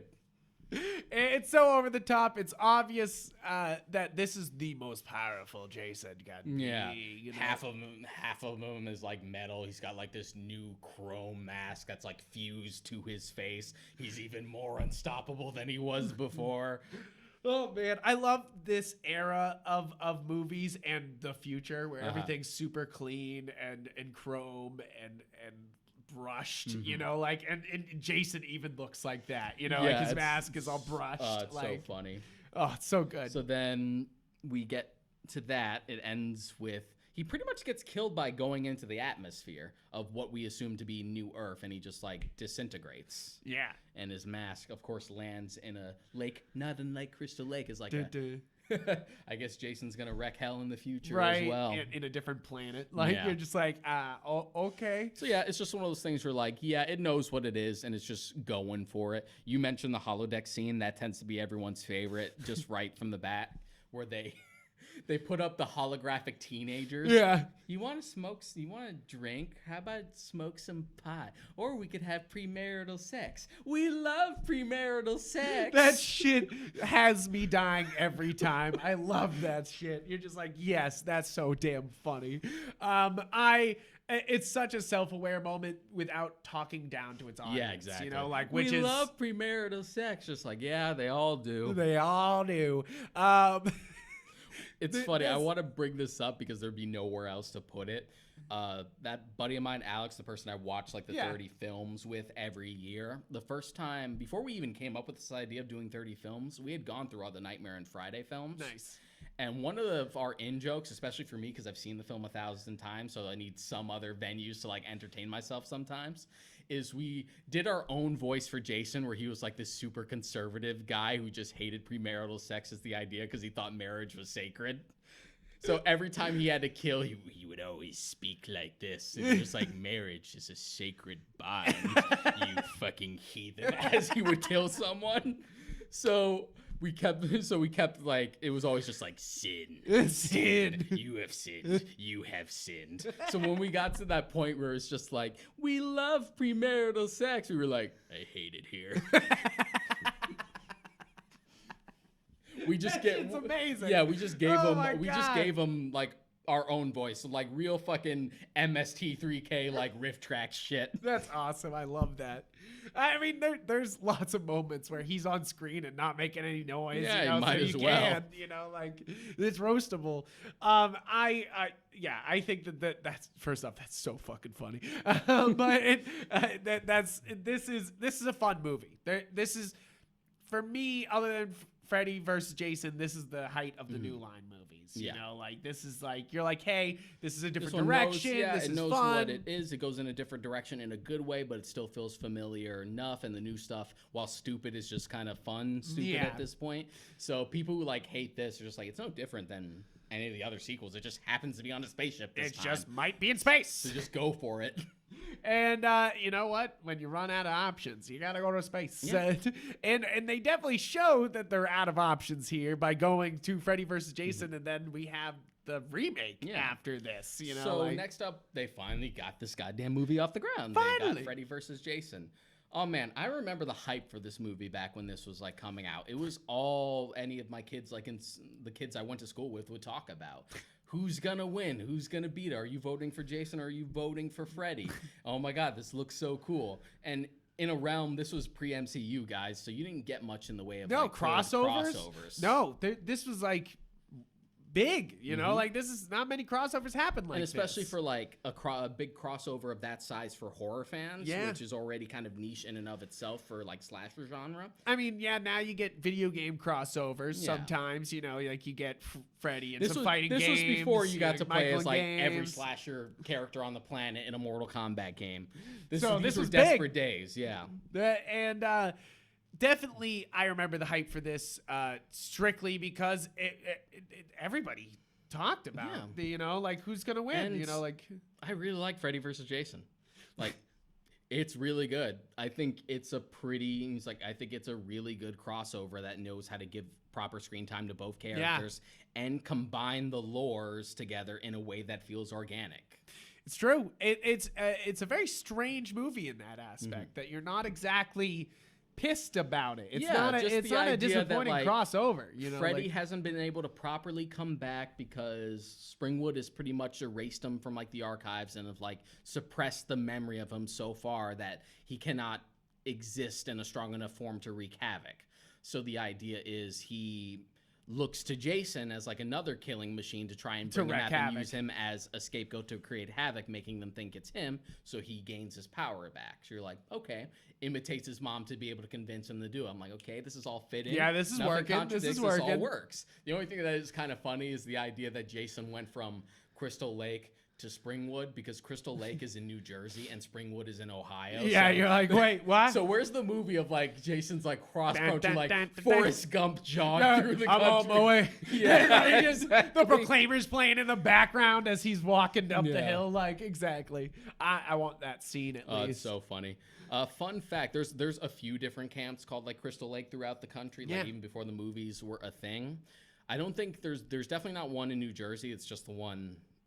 When you look at the details, that's where it fits. Yeah. There actually is an official Crystal Lake where people actually put like a Jason statue underneath the lake. Where that's cool. You have to use like underwater cameras to see it, but it's a literal like Jason statue that's tied awesome. to a rock. That's awesome. I love that shit. It's amazing. I love that shit. That's great. But yeah, like it all fits and works. And I like how it references the other movies and is able to bring them in an organic way. The only thing people could potentially complain about is that Freddy doesn't really get like kills in this. No, he doesn't. But you're also going in with the advent that like he's completely like depowered at this point. Yeah, and they do fight at the end, it's definitely. Well, they have 2 rounds. Yeah, they have 2 rounds. Yeah, they have one where they're fighting on Freddy's turf in the dream world, and then we have one with Crystal Lake. And I like how they found a way to make those both work, where we could have each other fight on their home turf.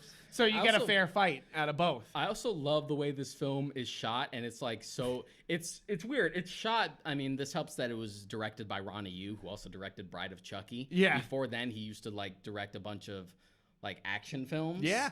And it has like that Asian sensibility to it. Like even every time Jason pulls out his machete, you hear it's like an unsheathing. It's like a samurai sword.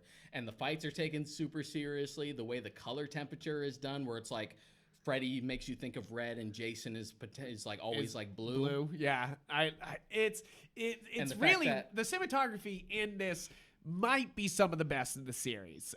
It definitely stands out as being really well done. It's because it's able to capture the feel of a Freddy movie, Nightmare on Elm Street, and the Friday the 13th. It was also the first advent of like starting to use CG as effects for like the set pieces, but it also still fits, and some of those effects are actually still pretty good. Yeah, not too bad. But it's still mixed practical as well.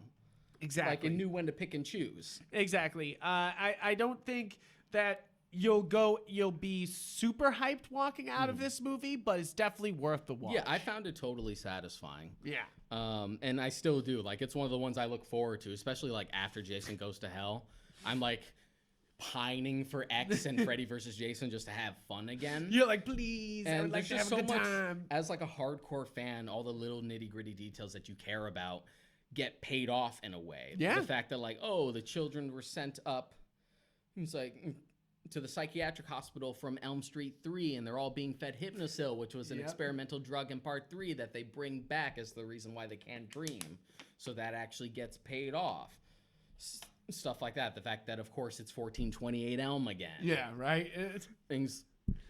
it's so good. The only detail as like a really fanboy nitpick is that for some reason Jason doesn't have the slit in his mask. Yeah. And every film after part 3, because he gets that axe injury the there, every single film, even if it doesn't make sense because it's a completely different mask, always has that like detail there. Yeah. But he doesn't there. Well, I mean, is he brought back from the dead here? Like, so isn't he brought back from the dead all the other times? You're exactly 9 right. 9 times out of 10, it's actually a completely different mask. It just happens to be that slit there. Yeah, you're right.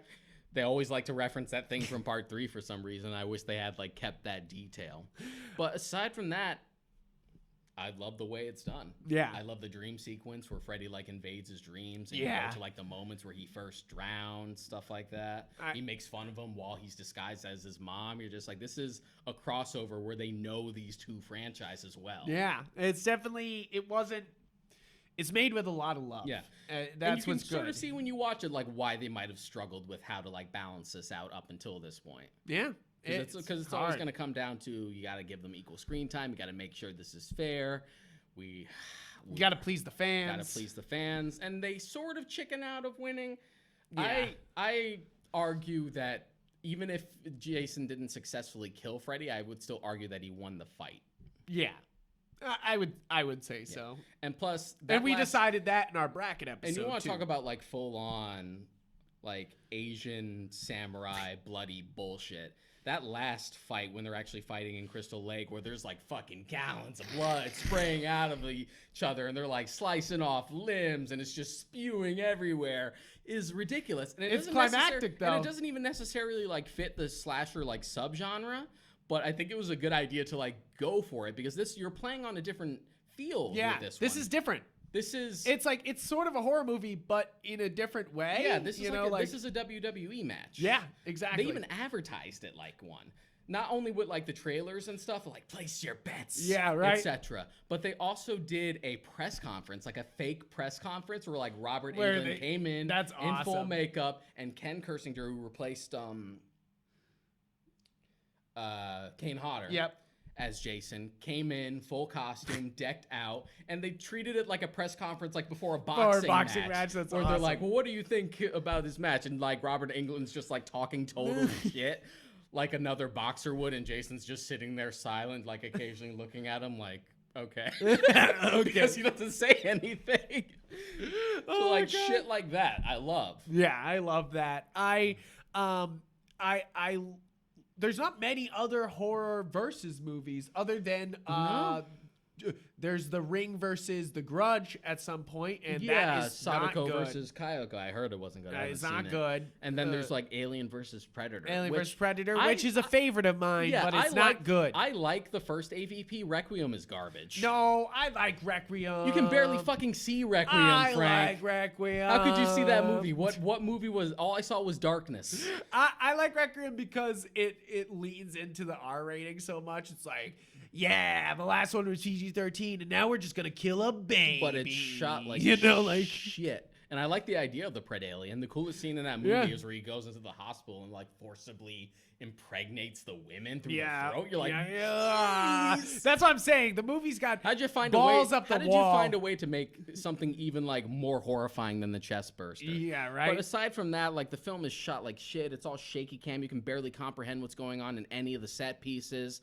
The color palette is super fucking dark for some reason, where it looks like you're watching like a bootleg, like an old school bootleg. No, I can't fucking see anything in the movie. I like it because it's. I like Alien vs. Predator, the first one, but didn't have the teeth, and this one has the teeth. It doesn't go as far and tries to keep the action to much more scalable, because obviously this one didn't have as big a budget as the first one. But I think they're both missed opportunities. You know, like they both have good moments, but they do not deliver the way Freddy versus Jason does. The reason why I prefer AVP 1 as opposed to the second one, even though the second one is rated R, was because I could remember any of the set pieces there. Like I also liked how they combined the lore that like, in this. Oh, come on. The Pred Alien and the helicopter bit, that's sick. The fact that the Predators hunt xenomorphs on other planets as like the ultimate challenge. I'm like, okay, that makes sense.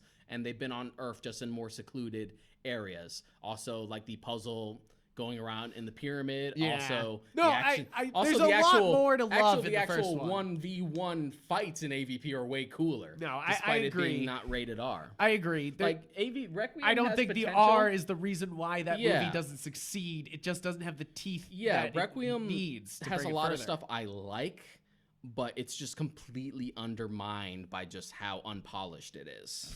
Yeah, I think we need a Alien vs. Predator remake. I think that we're living in a world where he's pumping out Alien Covenant. Give me a fucking other Alien vs. Predator movie. Yeah, it's ridiculous. Like, but fun fact, because you have to bring this up when it comes to Freddy versus Jason, was like the sequels that never happens. So one of the planned endings for Freddy versus Jason was it was going to pretty much end up where we end on like the pier and they're like battling it out. And then there was supposed to be like a giant hand formed in Crystal Lake to like grab them both and pull them into what we presume is hell or some other dimension. Yeah. And when they're there, they get their bearings, but then they see each other and they like just try to go at it again because it's like, okay, whatever, let's just fucking go back at it again. And there was supposed to be a Pinhead cameo from Hellraiser to like stop them both and be like, gentlemen, what seems to be the problem? And the movie was going to end there. I mean, that would have been cool. amazing. That would have been really cool. And then one of the other planned sequels that we never got to, but was later adapted into comic book form instead, was Freddy versus Jason versus Ash. Yes. Ash from Evil Dead specifically. Which you could see why that wouldn't work as a movie. You know, like you're like, yeah, this would have been some like the genre melding, like the tone melding. I think it still could have worked working on the basis of like what we got for that first comic. Yeah. Because the sequel is the one that gets like really weird. That's the one where like Freddie becomes like president and shit. Oh, yeah. Yeah, the second one is a lot more, the first one is a lot more grounded. Yeah. And it would have worked if you paid attention to the Easter eggs, because for some fucking reason the Necronomicon is in Jason Goes to Hell. Yeah. As a prop. Yeah. For no... It's there. It's just there. You're just like, wait, what? It's just there. Just like, that's the fucking Necronomicon from Evil Dead. And the fact that the comic actually played with that, that it was just there as like a prop for no reason, but they like leaned into that to like connect the universe was cool. It's a good comic. Yeah, no, I remember we did that for Real Books on Batman. Yeah, way back when. Yeah, we did way back when. First, yeah, the first one was really one good. Yeah, the first one is a lot more grounded. And it's definitely not a movie. Yeah. It's definitely it. It's a great comic. Like, had a lot of fun reading it. I don't know how sellable, you know, it is as a movie, you know, like even with that great of a title. Yeah.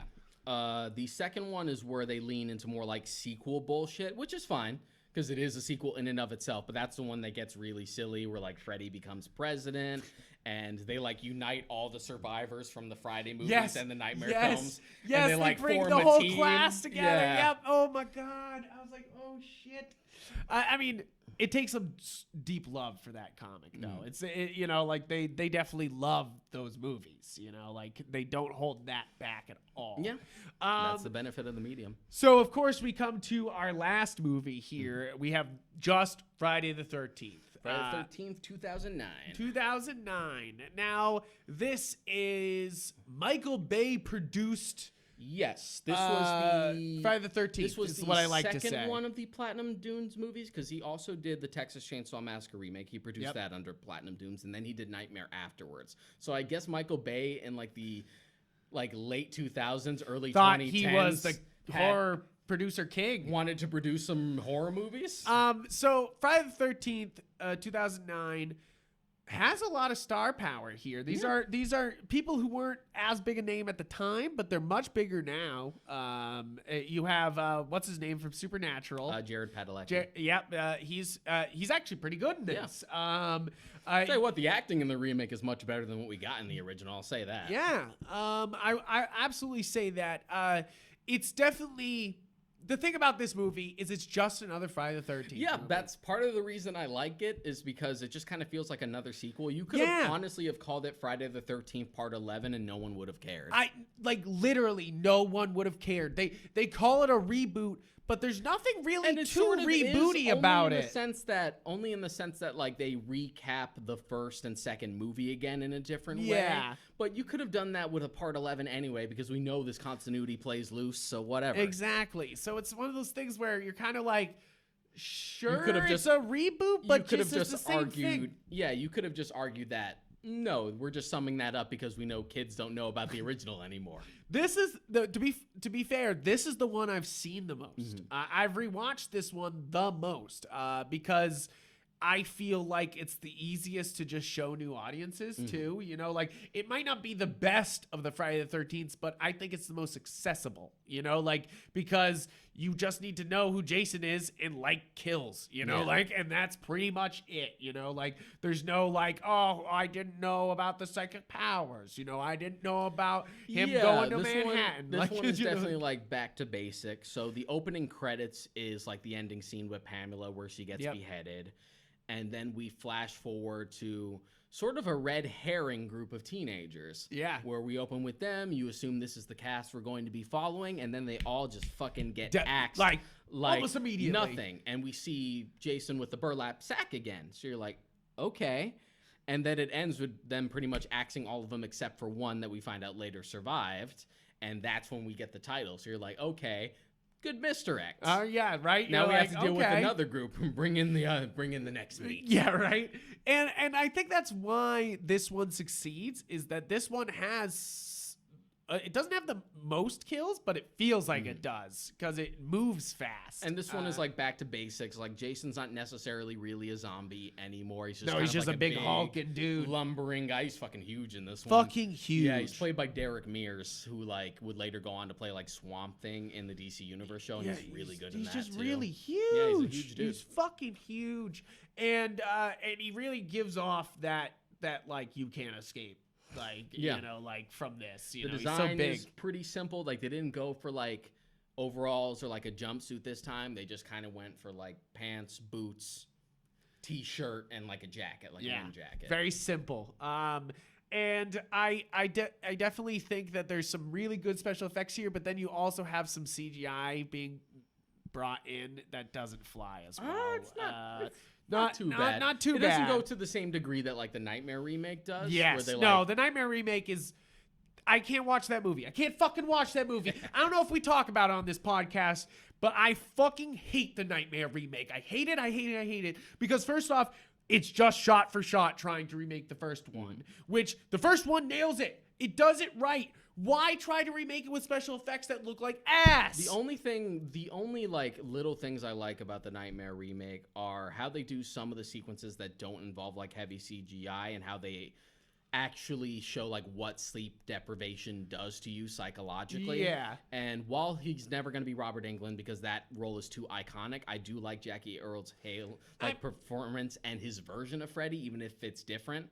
I also liked the makeup because I don't like the makeup. He actually looked like a burn victim. Yeah, I mean, But that's a separation between like realism and suspension of disbelief. That's why I like the makeup, because he actually looked like he was burnt. Yeah, because you get to the later sequels, even some of the early ones, where it's like that doesn't look like anything. That's not what happens when your skin burns. Yeah, especially by the time you get to like Freddy's dead, where it looks like bubble gum on his head. Yeah, and you're just like, what is that supposed to be? It's just like weird that, skin?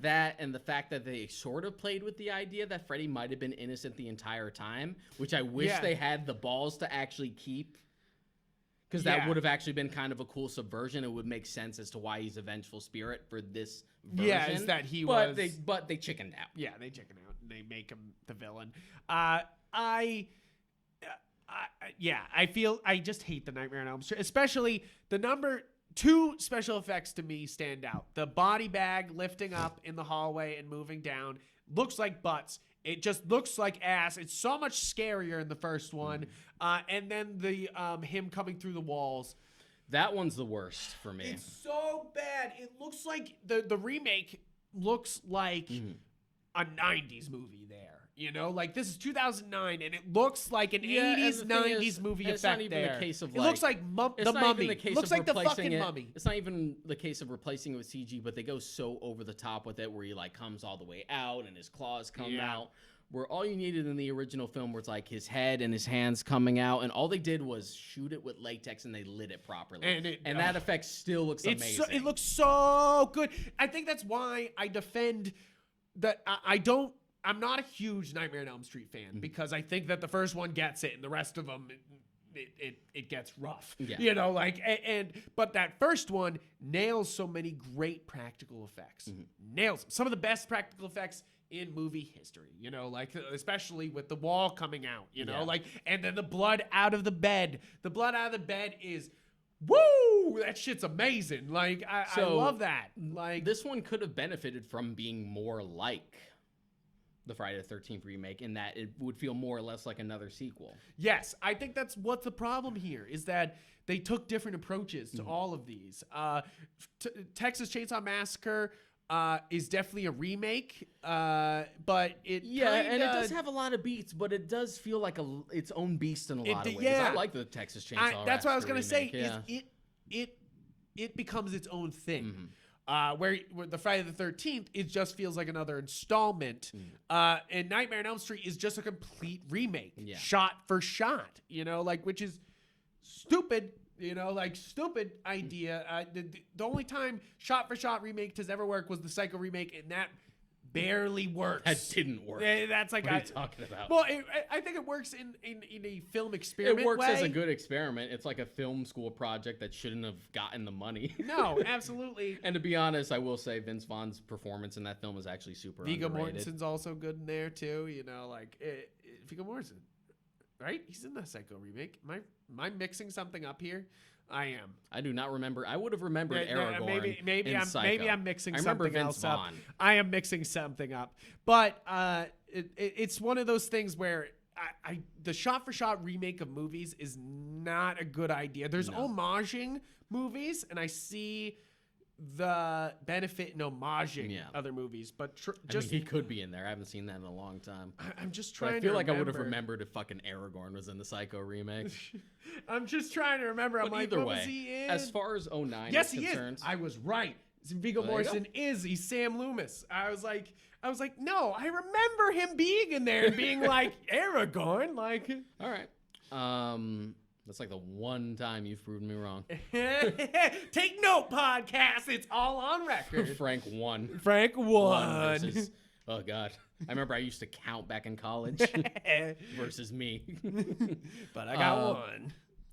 Yeah, so 09, it feels right at home because I'm like, oh, yeah, it's just kind of another one. And that's kind of my attitude towards the franchise in general. Even if we did get another one, I just kind of want another one. Just give me another one. You don't need to. You don't need to fucking blow my mind. You don't need to. That's how I feel about this. I just like I want creative kills. I want the camp. I want titties. That's pretty much what I'm here for. And that's what is so disappointing in that the last one with 2009 is that you could just keep giving me these.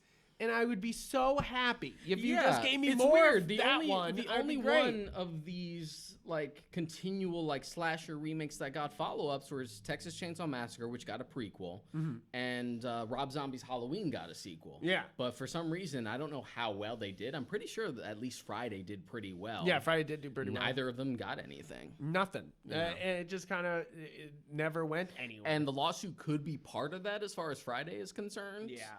But that's pretty much all the movies. Now we can talk about the game. I didn't get to play this game until it was on Switch. It's definitely not super optimized on Switch, but still a lot of fun. Yeah.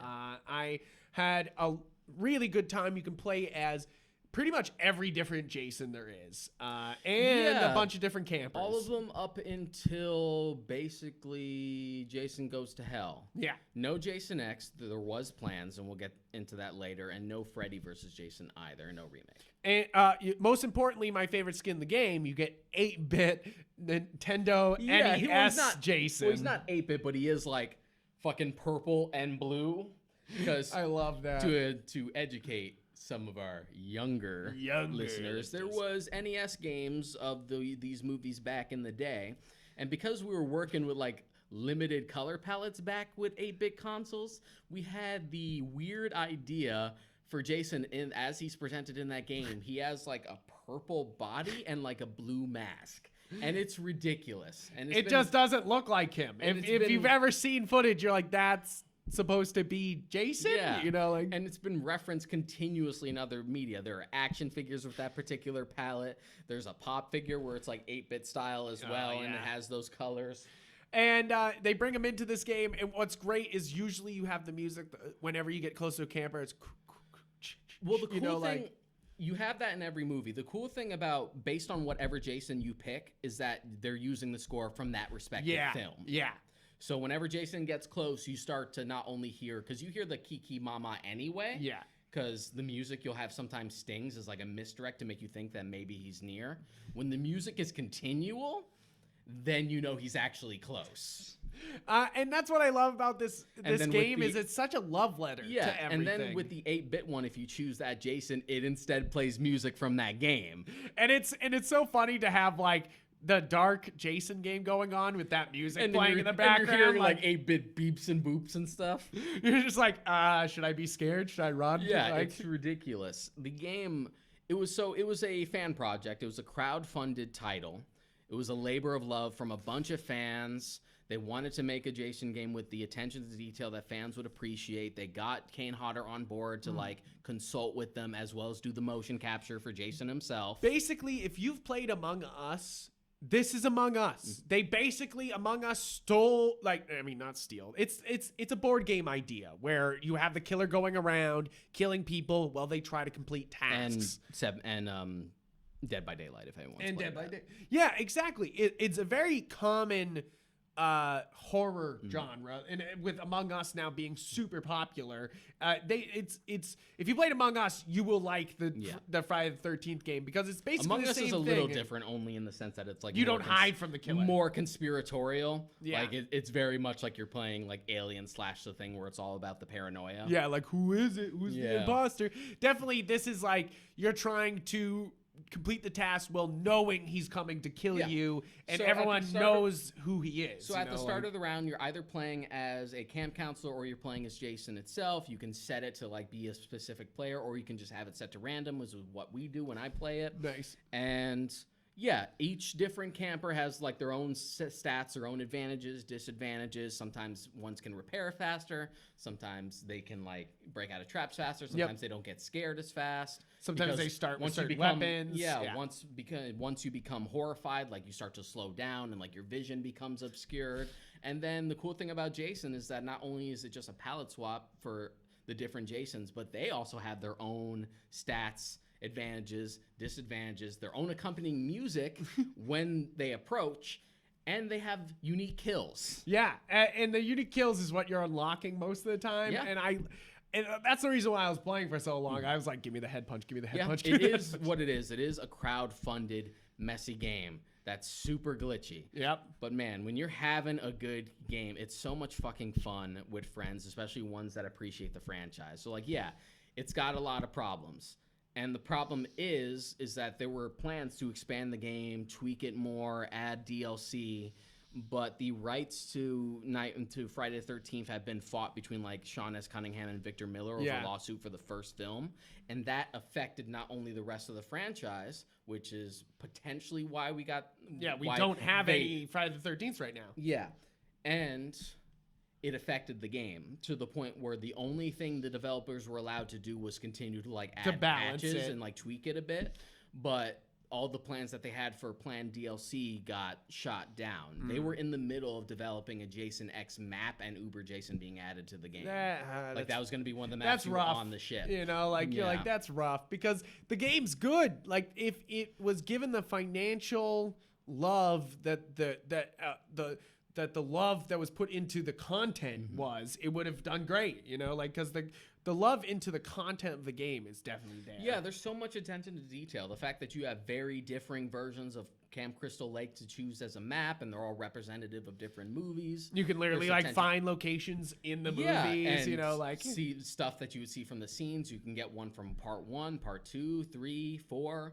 I love going to 4 because you actually have the Jarvis house, and you can find Tommy's room, and you see like his and you masks. Can be Tommy. So like when you die, you get killed by somebody. You shouldn't just leave right away. You should wait and. Yeah, eventually a random player has the potential chance to become Tommy if you were able to call him. Yeah. The cool thing about the game is that there's so many variables. If you go into a building with a CB radio, you can use it to call for help, and that help is eventually Tommy Jarvis. So at some point when someone dies in the party, one of them at random will come back as Tommy. And the thing about this game is that you can't really kill Jason. Like most of the time you can, but it's very difficult. It's very hard. And when you come as Tommy, you get a gun, but it's not really to kill Jason. It's to stop him. You know, it's like more just a stall. It's just a freeze. Because Tommy comes in with like a shotgun equipped. He has like the best stamina and health and stats of any of like the characters that you've chosen. The idea is just it's pretty much cooperative, like on the spot puzzle solving. Yeah. Because there are many ways to escape them, which is normally going to be your only option. You can escape by boat, car. You can escape by, say if you want to escape by the car. Okay, we need gas, we need the car battery, and we need the keys. Yep. So we're all uniting. So hopefully if we're on different parts of the map, we can be like, I found the keys. Just like, okay, where's the nearest car? Because there might be 1 or 2 on the map. Yeah. Well, one of them's a 2-seater and one of them's a 4. That's why you need friends who've played it with you too, you know, like because once you know the game, you can start to get kind of coordinated and you kind of move faster, you know, like. And then if you want to escape from the boat, you need to find the rotor, you need to find the gas, etc., etc. If you want to escape via the cops, you need to find a fuse box to add power to the phone, call the cops, and then there's like a 10-minute wait for them to show up, and you need to exit the map via the main road. Yeah, it's wild. It's really hard to win. I would say this game is actually really hard to win for Jason or the campers. I would recommend not playing with any less than 4 or 5 players. Yeah. Because if you do anything less than that, the game's over in like 2 minutes. Yeah, it's really fast. Like Among Us, it's really fast if you don't have the right amount of players. Yeah. It just doesn't But there work. is a good way to play it, and there's many ways to succeed. Now, the way you actually kill Jason in the game is actually super fanboy, and I love it, even though it's wicked complicated. So first things first, you need to knock his mask off. Yep. Which and is the cool hard. thing is, every single Jason in the game has like a look underneath the mask that's respective of each movie. Even Part 5. Yeah. When you take off his mask, it's actually the dude who is impersonating him. Just straight up a dude. Yeah, you're like, it's a super dude. funny. So you need to knock his mask off, and Jason has to take a lot of damage for that mask to come off, unless you get lucky. Yeah. It takes a bunch of hits. Yeah. Like, I've got the mask off, and it takes a while. You gotta really There's only hit 'em. been a few times where we've played a game and we just kind of got it off by luck. Yeah. So you need to knock his mask off. You need to find his shanty house, which is like his the house thing from from part 2. 2 with his mother's head there. You need to have that, knock his mask off. Tommy Jarvis has to be in the game. You have to have a female character put on his mother's sweater because that's an item in the hut. And then what you need to do is have them, like 3 people, Jason come in. You need to have the impersonator of Pamela say, "No, Jason," and it paralyzes him for a sec. And then Tommy can come in with an axe specifically and chop his head off. Oh my God, that's so ridiculous. We've done it. That's so ridiculous. It's so cool. But it's just one of those things where, like, I like that it's not your only way to win the game because you have all the other avenues to escape. But if you want to kill for him, you have to be very specific. And you have trap to get, him. And you have to get lucky. Yeah, like you kind of have to trap him. It's very satisfying, though. That's wild. I recommend the game. If you're a fan of this series, absolutely check out this game. This no question in my mind. And if you're a fan of the movies, it's pricey, but the collection on Shout Factory is still available. Yes. They had like an exclusive lithograph and a poster that's not available anymore, but the actual box set is still available now. It ain't cheap. It ain't cheap. It ain't cheap. It's $160. But it might be worth it. But that comes with a lot of movies with their own features, restorations, and everything. So this might be one of our longer episodes because, of course, we're talking about something you're an expert on. And I think that, guys, I hope you really enjoyed this. I hope you're watching Friday the 13th this year. At least one of them. Slip one in. Watch one of them. I absolutely, you know we love this, and we would love to talk to you more about it. So please reach out to us on the Facebook, our YouTube page where you're watching our faces right now. You can check us out on our website, galaxygeek.com, and then you can tweet at us at Yupfrank and Massacre. And we want to talk more about it, so please let us know. Pretty active on the gram, especially lately, and I'll be taking pics of that collection when it shows up. Exactly. So if you want a look at what the collection actually looks like, check out his Instagram. And we do have a Discord, the Warp Shelf Discord. So if you're really interested in that, please check that out. Please, guys, we do this because of your support. If you could like, subscribe, whatever you have to do, it would be really helpful and would keep the show going, makes it all happen. Yep. So again, thank you guys for tuning in, and I hope you have a great week. See you next time.